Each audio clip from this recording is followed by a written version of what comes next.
La junte au pouvoir au Mali à sa tête le colonel Assimi Goïta par une déclaration, communiquée, semble avoir fléchi devant la CEDEAO dans le bras de fer entre l'institution et le pays.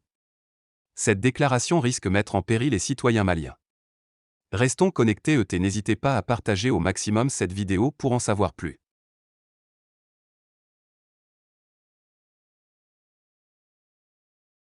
Après les multiples sanctions prises par la CEDEAO à l'encontre du Mali suite au point de discorde au sujet du chronogramme de la transition, le peuple s'est montré solidaire et a répondu à l'appel de la junte.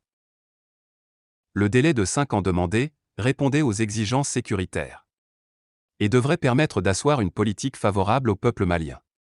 Certains, très enthousiastes, trouvaient nécessaire même que les militaires fassent le maximum de temps pour assainir les différentes institutions du pays.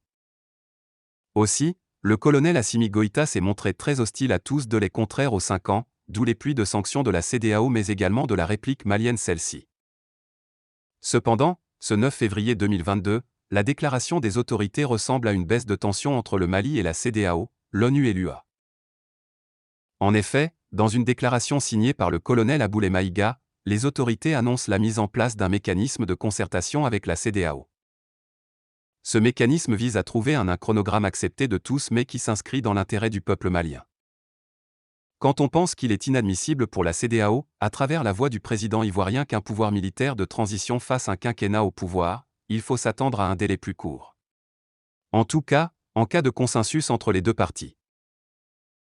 Dans ce cas, certains Maliens pourraient se sentir trahis, déçus par ce revirement de situation.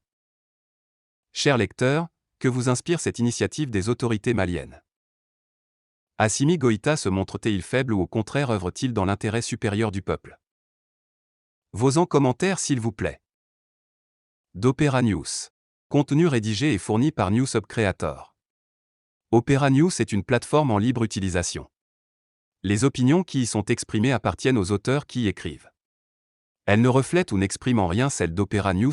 Les contenus, textes et images, sont fournis par les auteurs blogueurs et apparaissent tels quels sur l'application, sans être édités par Opera News. Opera News ne consent pas et ne peut consentir que sa plateforme soit utilisée pour propager et encourager un discours de haine, de transgression des droits humains ou de tout autre discours de nature diffamatoire. Si un contenu présent sur l'application viole un des droits mentionnés plus haut, ou viole les droits d'auteur, nous vous encourageons vivement à le notifier immédiatement à l'équipe d'Opera News à cette adresse email opranews-external@opera.com ou en utilisant la fonctionnalité prévue à cet effet dans l'application. Lire plus.